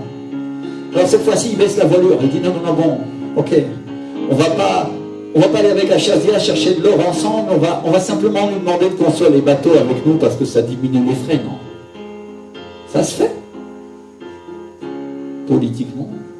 C'est pas des amis, c'est pas des ennemis, c'est 26 ensemble quand même, mais ils ne devraient pas l'être, mais bon, on va pas leur donner des responsabilités spirituelles, on va s'arranger, ils vont faire quelque chose quand même dans l'église. On pourrait dire comme ça, non?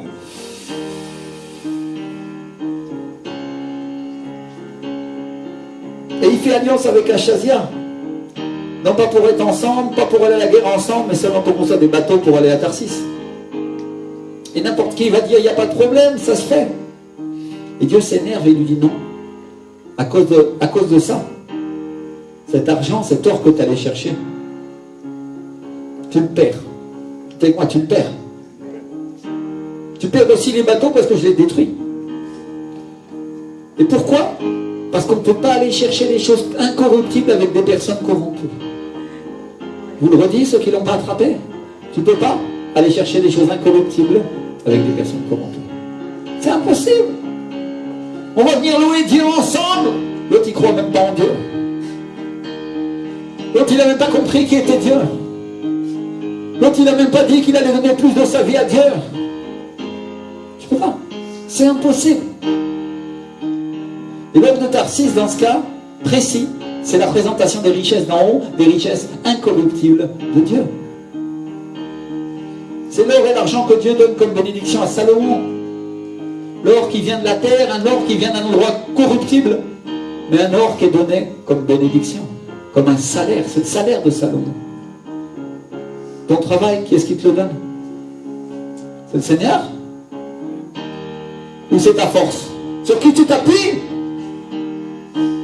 L'or de Tarsis, tu peux aller le chercher?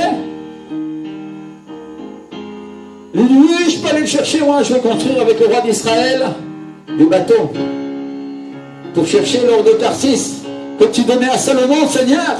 Et Dieu dit non, pas avec ta propre force, pas avec des gens corrompus, parce que c'est les richesses incorruptibles en haut, c'est moi qui donne ce salaire, te dit l'Éternel. Ah Seigneur, pas avec ta force, avec ma force, ni avec force, ni avec puissance, mais par l'Esprit du Seigneur. Alléluia. Vous voyez ce qu'il essaie de dire? Vous fait comprendre aujourd'hui? Il y a des chrétiens qui croient qu'ils vont acquérir l'or de la terre, ils travaillent pour se payer des voitures et des maisons, et ils disent Dieu va donner la bénédiction. Moi je dis ok, mais les païens ils ont la même chose, ils font la même chose, ils travaillent jour et nuit pour obtenir des choses, et ils ont des villas avec des piscines, ils en ont même plus que toi. Qui te l'a donné? La force ou Dieu? Est-ce que tu dois travailler pour obtenir des choses? Oui, bien sûr. Est-ce que tu dois compter sur ta force? C'est là qu'il est le piège. Sur qui tu t'appuies? D'abord sur Dieu pour avoir ta promotion, ou parce que ton pote il a eu, l'autre c'est un ami de je sais pas qui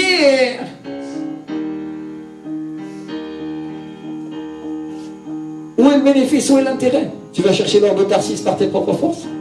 Ou t'attends que ce soit l'Éternel qui te le donne en bénédiction? Et ça c'est la raison pour laquelle Dieu s'énerve dans ce passage. Et il lui dit cette bénédiction tu la perds parce qu'on ne peut pas chercher des choses incorruptibles en travaillant avec des gens corrompus. C'est comme si on prenait les personnes du monde, des chrétiens pas affermis pour édifier l'église, pour diriger la louange, pour conduire le peuple de Dieu en haut dans le royaume. Et à la place de quelqu'un de l'onction, à la place demain on met quelqu'un du monde parce qu'il joue mieux. Et Dieu dit non.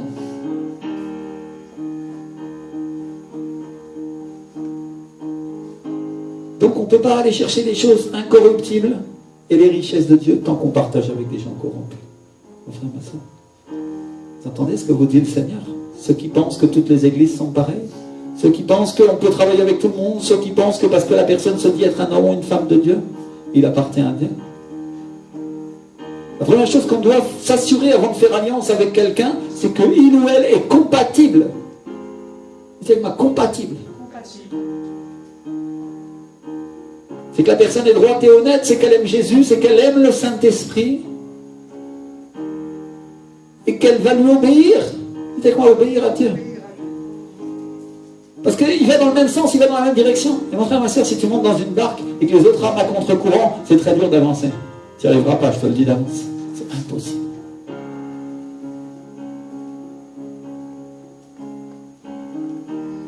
C'est valable pour le mariage, c'est valable pour l'église, c'est valable pour les alliances qu'on fait, c'est valable pour les projets professionnels, c'est valable pour les entreprises. C'est valable pour beaucoup de choses, mes frères et sœurs.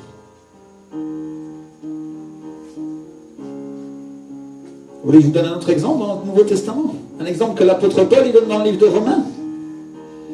Tous ceux qui descendent d'Israël ne sont pas Israël.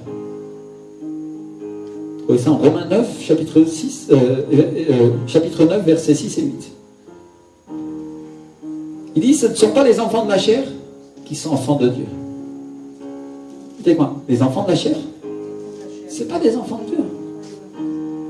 Il dit, mais ce sont les enfants de la promesse qui sont regardés comme la postérité. Ce n'est pas le fils de la servante qui hérite, mais la Jérusalem d'en haut est libre. Elle est libre de la chair. Celui qui a des oreilles pour entendre, entend. Celui qui appartient à Dieu. Ce n'est pas quelqu'un qui prend ses décisions par la chair. Et bien sûr, toujours un petit peu en offrant. Parce qu'on n'est pas parfait, on n'a pas été transformé, n'est-ce pas? Et si toutes nos décisions sont dans la chair, oublie. Pas une personne qui a Dieu. Et on ferait bien de s'y habituer parce que c'est pas la chair qui dirige en haut. C'est l'esprit. C'est quoi l'esprit du Seigneur? C'est lui qui dirige. Dieu a amené l'église sur la terre pour être dirigée par le Saint-Esprit. Pas pour faire autre chose, pas pour que les hommes la dirigent avec des rites, avec des dénominations, avec des louanges comme ci ou comme ça ou comme cela, ou d'un culte de cette manière ou d'une autre. Il a amené pour que l'Esprit du Seigneur contrôle et dirige l'Église. C'est lui qui a mis l'Esprit de Jésus. Qu'est-ce qui va glorifier Jésus? Le Saint-Esprit. Plus tu laisses le Saint-Esprit diriger ta vie, plus tu vas glorifier Jésus correctement. Moi, tu vas t'appuyer sur l'homme et sur ta chair. S'appuyer sur ta chair, c'est s'appuyer sur l'homme. C'est le même péché. Je peux parce que je suis fort. On le commettra tous un jour. Et encore. Mais il faut que ça arrive de moins en moins. Dieu veut qu'on lui lâche les commandes. Alléluia. Dieu veut que tu rendes la télécommande de ta vie et que tu arrêtes de dire maintenant tel programme, maintenant telle œuvre, maintenant telle chose. Non, Seigneur, fais-le toi. Commande-toi. Fais-le comme toi tu veux. Et j'écoute ta voix. Alléluia. Et ça aussi, c'est valable pour l'Église, c'est valable pour notre vie chrétienne, pour notre mariage. C'est valable pour toutes les décisions qu'on prendra dans la vie. Des décisions par l'esprit et pas des décisions par la chair. Et plus vite on apprend, moins on fera d'erreurs, parce que les erreurs peuvent être tragiques, mes frères et sœurs. Elles peuvent causer la mort. Et certains sont témoins des erreurs tragiques qu'ont commis certains de leurs frères et sœurs. Si on veut quelque chose pour finir de nous convaincre, le roi Amathia, dont on a parlé tout à l'heure, qui avait recruté une armée, contre qui il devait combattre? Contre Édom. Édom, vous savez qui c'est? C'est des descendants d'Ésaü. Ésaü, celui qui a choisi la chair et pas l'esprit. Celui dont Dieu dit, j'ai aimé Jacob et j'ai détesté Ésaü. Et Dieu lui dit, tu veux combattre contre la chair et tu veux aller avec des gens qui... Non. Pour aller chercher l'or incorruptible non. Non. La chair ne partage pas avec l'esprit. Dieu aime celui ou celle qui fait le choix de l'esprit et déteste celui ou celle qui fait le choix de la chair. Seigneur, donne-moi un cœur, un esprit disposé. Pour que toujours je fasse le choix du Saint-Esprit. Toujours comme Dieu veut et pas comme moi je veux. Et si on revient à Asa, le papa d'Ézéchias dont on parlait au départ, on va boucler avec ça. Vous voyez ce que Dieu lui dit au travers du prophète Anani, parce qu'il fait alliance avec le roi de Syrie. Il lui dit, tu as agi en insensé, parce que maintenant, tu auras des guerres. C'est-à-dire, il est en train de lui dire, tu as agi comme quelqu'un qui ne connaît pas Dieu, parce que maintenant, tu auras des guerres. Et Dieu est en train de lui dire, tu perds quelque chose que je t'avais donné. Tu perds la paix. Parce que tu t'appuies sur l'homme, au lieu de t'appuyer sur Dieu, tu perds ton héritage, tu perds quelque chose que je t'ai donné. Et chaque fois qu'on s'appuie sur l'homme, au lieu de s'appuyer sur Dieu, on perd quelque chose que Dieu nous a donné, mes frères et sœurs. On perd notre héritage. Parce que le diable est un escroc. Il nous trompe. Il utilise les choses du monde, il utilise la pensée du monde, il utilise les gens du monde qui lui appartiennent pour nous prendre quelque chose que Dieu nous a donné en héritage. Il dit, regarde, je vais te donner une personne qui te plaît, qui va t'aimer, va te donner du plaisir et des sensations. Alors que Dieu, il te dit, je vais te donner une personne qui a bien plus que ça, qui en plus sera ta moitié, et sera la personne qui me servira, qui travaillera avec toi, qui marchera avec toi, contre et avec moi, contre les Égyptiens. C'est pas la même chose. On n'est pas en train de parler de la même chose. Vous comprenez? Là, je parle d'un mariage, mon frère, ma soeur. Je parle d'une unité, je parle d'un couple, je parle d'une alliance physique et spirituelle. Dieu te dit, j'ai bien mieux que ça pour toi. Il veut dire, t'es escroc, il est en train de te donner une boîte en fer blanc, alors que toi, tu peux voir un diamant. T'es idiot ou quoi? Comprenez ce que j'essaye de dire? Donc le diable, il nous séduit de la même manière qu'il a séduit Ève dans le jardin d'Éden. Il est malin. Et la Bible nous avertit dans le livre du prophète Jérémie, elle nous dit, maudit soit l'homme qui se confie en l'homme. Jérémie 17, verset 5. Qui prend la chair comme appui et qui détourne son cœur de l'Éternel. Tu te rends compte de ce que ça veut dire? Quand tu prends la chair pour appui, tu détournes ton cœur de Dieu et tu dis, Dieu n'est pas avec moi, il ne me bénit pas, je ne comprends pas, il ne parle pas. Dieu dit, est-ce que tu me tournes le dos? Tourne-toi vers moi un peu, tu vas voir comment je vais te parler. Arrête de t'appuyer sur ce que tu crois et ce que tu vois. Appuie-toi sur moi, dit le Seigneur. Comprenez ce que j'essaie de dire? Maudit, dit la parole. Chaque fois qu'on s'appuie sur quelqu'un, chaque fois qu'on s'appuie sur ce que les hommes ont fait, chaque fois qu'on s'appuie sur notre propre pensée, pas sur la pensée de Dieu, on perd quelque chose. Et pire que ça, on amène la malédiction sur notre maison. Malédiction, dit la parole. Et le diable le sait et il l'exploite. Vous comprenez ce que j'essaie de dire? Je vais vous donner une arme aujourd'hui pour finir. Une arme qui vous permet de vaincre le diable. Une arme que vous devez toujours avoir à portée de main quand l'ennemi vous résiste de cette manière. La Bible nous dit dans le livre de Romains, au chapitre 3, verset 4, que Dieu, au contraire, soit reconnu pour vrai. Et tout homme pour menteur. Dis-le avec moi. Que Dieu soit reconnu pour vrai. Et tout homme pour menteur. Afin, selon qu'il est écrit, afin que tu sois trouvé juste dans tes paroles et que tu triomphes lorsqu'on te juge.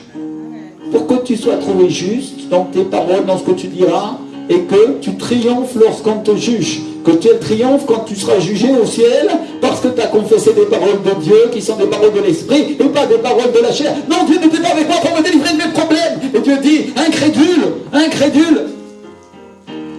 Et toi tu dis, non, non, Dieu sera avec moi et il me sortira. Alléluia. Il me couvrira de ses plumes. Et tu dis, une parole de l'esprit, une parole dans ma Bible, une parole qui vient de moi et une parole donnée par mon esprit. Tu es trouvé juste. Tu es trouvé juste, tu as cru. Vous comprenez ce que j'essaie de dire? Que Dieu soit reconnu pour vrai. Et tout homme, c'est-à-dire tout ce qui vient de l'homme pour menteur, c'est-à-dire comme quelque chose qui vient du diable. Les choses du monde sont du diable. Tout simplement. Pour la plupart. Tout ce qui vient de la chair est mal. Afin que tu sois trouvé juste dans tes paroles. C'est-à-dire pour que tout ce que tu dises soit véritable. Que tout ce que tu dises, tout ce que tu fasses, parce que la manière dont tu agis, ça soit véritable, et tout dit le Seigneur. C'est-à-dire que ça vienne de moi, ça vienne de Dieu. Parce que tout ce qu'on dit, mes frères et sœurs, ça vient de notre cœur. Ça conditionne ce qu'on va faire. Comprenez? Quand quelqu'un te pose une question et que tu lui réponds avec ta pensée, c'est pas la même chose que quand tu lui réponds avec la parole de Dieu. Je ne parle pas comme un religieux qui dit Éphésiens, Chichtak, dit ceci, et donc, non, non, c'est pas par l'esprit, c'est par la chair aussi. Et quand une parole vient du Saint-Esprit en toi, et tu dis non, Dieu me donnera la victoire. Et la foi, tu crois. Tu sais ce qui va se passer? Tu seras trouvé juste dans tes paroles, et ce qui n'est pas encore arrivé, ça t'arrivera. Je serai victorieux. J'aurai la victoire. Et toi, tu es là, tu es ruiné, ton compte est découvert, tu n'as pas réussi, mais tu l'as dit par l'esprit. Tu sens la puissance qui sort de ta bouche, et tu sais quoi, cet ennemi sera mis en honte. Celui que le diable utilise, ça peut même être ton frère, ta sœur en église qui dit tu vas rater, tu vas être ceci parce qu'il vient avec sa chair, et toi tu lui dis non, parce que Dieu me sortira, que tout homme soit menteur et Dieu véritable. Dieu est plus vrai que ce que toi tu me dis en ce moment. Qu'est-ce qui va se passer? Ça va s'accomplir, mon frère, ma soeur. Et tu sortiras en vainqueur et tu seras trouvé juste dans ce jugement que le diable essaye de te donner. Je me fais comprendre? Tu seras trouvé juste au ciel. Et Dieu dira, oui, il a cru en moi plus que ce que le diable lui montrait. Il lui disait, oui, je vais lui donner maintenant. Parce qu'il a confessé la vérité et la vérité vient sur la terre pour lui. C'est l'ange de l'Éternel, Jésus descend du ciel avec ses anges pour te donner tout ce que tu avais cru qu'il pouvait te donner. La guérison, si c'est la guérison, la libération, si c'est la libération, la bénédiction, si c'est la bénédiction. Crois. Et tout est possible à celui qui croit. On ne parle pas de croire avec la tête, on parle de croire avec l'esprit, avec le cœur. Je crois, je confesse et ça arrive, ça arrive. Parce que Dieu est avec moi. Alléluia. Donc on nous parle du jugement de Dieu. On parle de tous les jugements. Parce que le jugement de Dieu va se superposer au jugement de l'homme. Les hommes t'ont jugé, ils ont dit que tu étais incapable. J'ai une bonne nouvelle pour toi. Dieu, lui, a jugé ces hommes et il a jugé qu'ils étaient menteurs et que Dieu était véritable et que parce que tu as cru en lui, tu seras justifié. Alléluia. Merci Seigneur. Donc ce qu'on doit se souvenir, absolument, c'est que tout ce qui vient de Dieu est la vérité et que tout ce qui vient de l'homme est un mensonge. Vous comprenez ce que j'essaye de dire? Tout ce qui vient de Dieu est vrai. Et donc la question, c'est sur qui on s'appuie pour prendre nos décisions? Sur Dieu ou sur les hommes? Ça, c'est une question que je voudrais que vous réfléchissiez à chaque instant dans votre vie chrétienne. Chaque fois que vous allez décider quelque chose, chaque fois que vous allez vous tourner, vous allez prendre une décision grave pour votre vie, ou même légère. Seigneur, j'achète ce poulet ou celui-là à Auchan. Imagine-toi que l'autre il est avarié et que tu ne le sais pas. Et que toutes les fois tu n'as pas pris la bonne décision et le Saint-Esprit vient sur toi et tu as un sentiment, tu as une sensation, toi tu dis, ah non, celui-là je ne veux pas le prendre. Parce qu'il y a quelque chose qui ne va pas. Tu es en train d'écouter le Saint-Esprit. Dieu te protège de quelque chose qui te serait arrivé de grave, sinon tu aurais fini à l'hôpital. Je vais vous parler de cette conviction intérieure quand Dieu nous parle. Je parlais avec mon épouse l'autre jour et elle avait décidé de faire un cours de photo ou quelque chose comme ça. Et quand elle est rentrée dans l'endroit, elle est repartie en courant. Parce qu'elle sentait que c'est ça. Je me trompe ou? Tu n'es pas rentré. Quand tu es arrivé devant la porte, tu es sorti en courant, c'est ça. Parce qu'elle sentait qu'il y avait quelque chose de mal dans cet endroit, c'est pas ce qu'elle devait faire, elle ne devait pas aller à cet endroit-là, c'était dangereux, il se passait quelque chose. Moi je ne l'ai jamais entendu revenir en courant. Elle est partie au truc et après elle est revenue à la maison 10 minutes après, elle était là. Mon pasteur, il était à Miami et il voulait ouvrir une église aux États-Unis et il avait signé un contrat chez un avocat et il était là avec sa femme. Ça se passait mal dans leur vie à ce moment-là, c'était difficile. Ils n'avaient pas encore eu de réveil, ils n'avaient pas eu tout ça. Et d'un coup, l'avocat va chercher des papiers, va aux toilettes ou je ne sais pas quoi. Parce qu'aux États-Unis, tout se fait par avocat, hein, tout se fait avec la loi. Et il regarde sur la table et il y a une statue avec un homme qui est enlacé par un serpent et le serpent est sur le point de le manger. Il tient le serpent comme ça et il regarde ça, il regarde sa femme, il dit je me sens exactement comme ça. Et vous savez ce qu'ils ont fait? Ils sont partis en courant comme des collégiens. Mais en courant physiquement. Et ils ont couru, ils se sont arrêtés à plusieurs blocs de rue parce qu'ils ont couru plusieurs centaines de mètres. Et après, ils racontent qu'ils se sont mis à rire. Et vous savez ce qui s'est passé? Après, il est retourné en Colombie, il a obéi à Dieu. Et Dieu lui a donné le réveil. Et il dit lui-même, si j'avais pas obéi au Saint-Esprit à ce moment-là, si j'avais pas fait attention à ce qu'il me disait, je serais sûrement ici dans un petit pasteur, dans une église à Miami, avec rien du tout. J'ai signé un contrat et le diable me tenait. Ma soeur. Vous comprenez ce que j'essaie de dire? Dieu est un bon Dieu et Dieu veut nous protéger. On va se lever, on va prier un instant. On va dire Seigneur, vraiment, Seigneur, merci pour ta protection divine. Lève tes mains, ferme tes yeux un instant, dis-lui, cher Saint-Esprit. Je te demande pardon pour les hommes de la chair, je te demande pardon parce que souvent j'ai commis des erreurs, mais je ne veux pas commettre l'erreur de ne pas te chercher. Je veux pas commettre l'erreur de ne pas me tourner vers toi, de ne pas m'appuyer vers toi. Enseigne-moi, Saint-Esprit. Demande au Seigneur, enseigne-moi. Tu vois que tous ceux qui veulent être enseignés par Dieu passent devant, ils courent et ils disent Seigneur, vraiment, enseigne-moi. Je cours parce que vraiment, c'est toi. Sans toi, je ne peux rien faire, Seigneur. Oh, cher Saint-Esprit, ta présence et pas ton absence. Que ton esprit, Seigneur, enseigne ma vie, Seigneur. Passe devant. Corre, que ton esprit enseigne ma vie, que ton souffle se pose sur moi, que la guérison, la restauration de ton royaume soit fasse au travers de moi, Seigneur. Prie.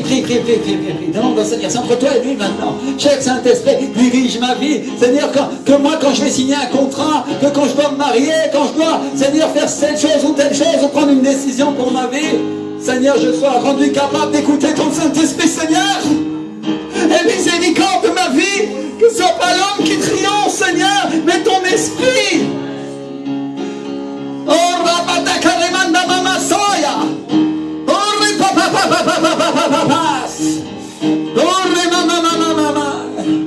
ainsi que dit la parole à Jérusalem, non est libre. Oh, ramanama siterinante mama kasikerema mama. Rends-moi capable, Saint-Esprit, rends-moi capable.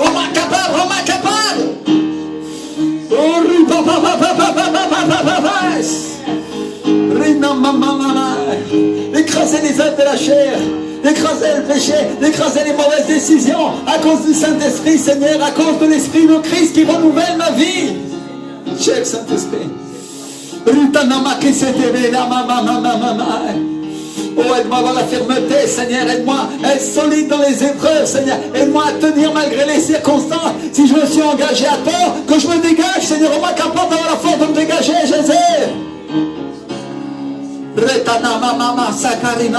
Protège ma vie, protège ma vie. Je sais que tu es un bon Dieu. Enseigne-moi, Seigneur. Je sais que tu as meilleur pour moi. Je ne veux pas me laisser tromper par le diable. Je veux croire, Seigneur, ce que toi tu as pour moi. Et parce que l'ennemi veut me donner à la place, Seigneur. Il essaye de m'avoir, Seigneur. Je rejette toutes les œuvres du diable. Je rejette tout ce qui lui appartient. Je rejette toutes les tentations qu'il m'a apportées. Et je veux te croire, Saint-Esprit. Je veux croire la parole, Seigneur. Je crois ce qui est écrit, Seigneur. Oh, Ramamama. Que tout homme soit menteur et Dieu véritable. Oh mon Dieu, que tout homme soit menteur et Dieu véritable. Prononce-le, prophétise-le sur ta vie. Tu mets la main sur ta tête comme ça et tu dis dans ma pensée que tout homme soit menteur et Dieu véritable. Oh, que ton esprit me renouvelle, Seigneur. Que ton esprit saint, Seigneur, me dirige, me conduise, Seigneur. Cher Saint-Esprit, viens. Cher Saint-Esprit, plus. Oh, rapate karamamamamamamai. Déverse, Saint-Esprit, déverse l'onction, l'intelligence, la connaissance, Seigneur. Déverse, Seigneur.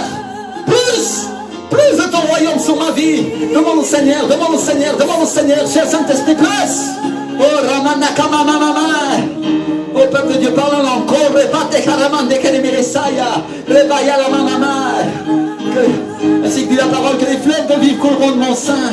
Oh, chakaramamamamamai. Si tu dis que je suis un homme, une femme de Dieu, Seigneur, que tout homme soit menteur et Dieu véritable, Seigneur. Oh mon Dieu, si tu dis que tu m'appelles, c'est-à-dire que tout homme soit menteur et Dieu véritable. Si tu dis que tu me béniras, que tout homme soit menteur et Dieu véritable, Seigneur. Que l'homme ne triomphe pas dans ses jugements, Seigneur. Oh, Remanama, mon frère, ma soeur, ne regarde pas ceux qui t'ont méprisé. Ne regarde pas en arrière à la Babylone de laquelle tu sors. Regarde à Jésus.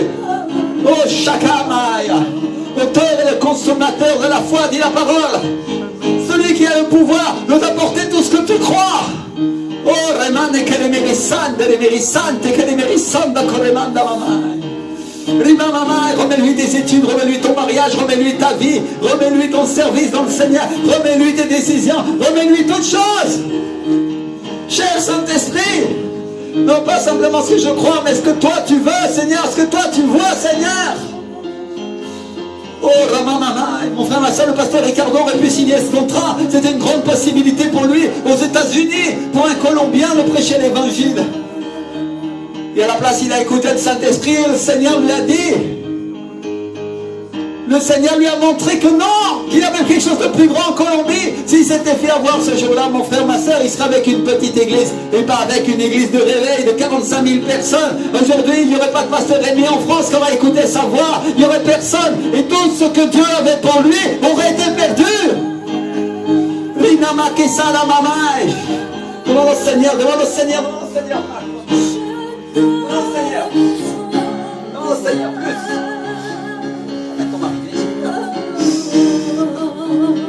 Plus. Il n'y a pas de foi. Il n'y a pas de foi. Le Seigneur n'a pas de foi. Corre, papa, pas de foi pour vos finances. Que m'arrimande, Dieu a des grandes choses en réserve. Des grandes provisions. Et ce que tu crois, c'est ce que tu vas obtenir, te dit le Seigneur. Remande que mérissa, y a la mande, que mérissa, y a la maman, y a la maman. Écoute la voix de la foi, écoute la voix de la foi. Écoute la voix de la foi. Écoute la voix de la foi.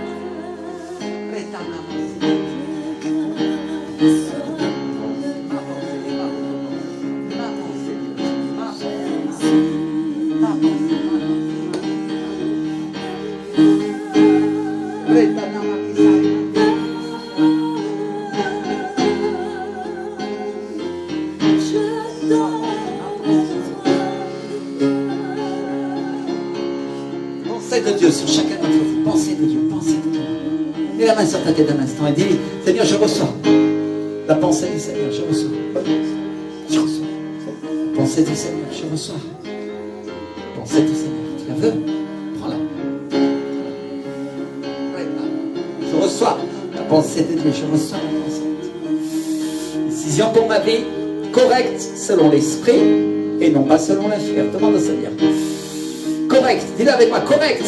Cher Saint-Esprit, décision correcte. Remplis-moi, Saint-Esprit, remplis-moi, Seigneur, remplis-moi, remplis-moi,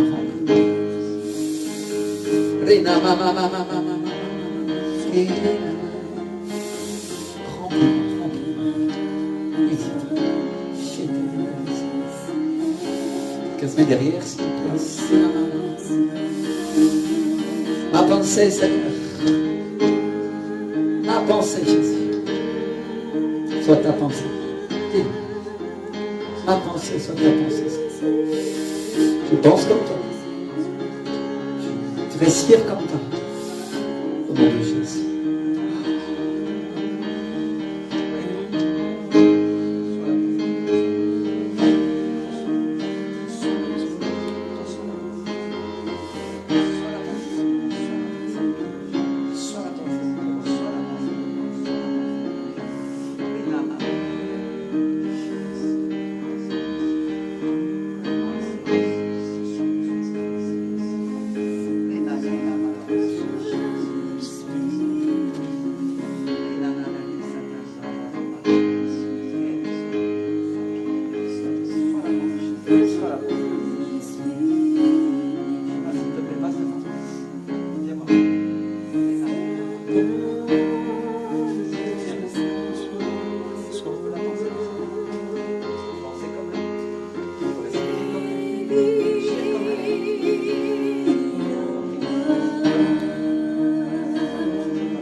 Qui a la tête?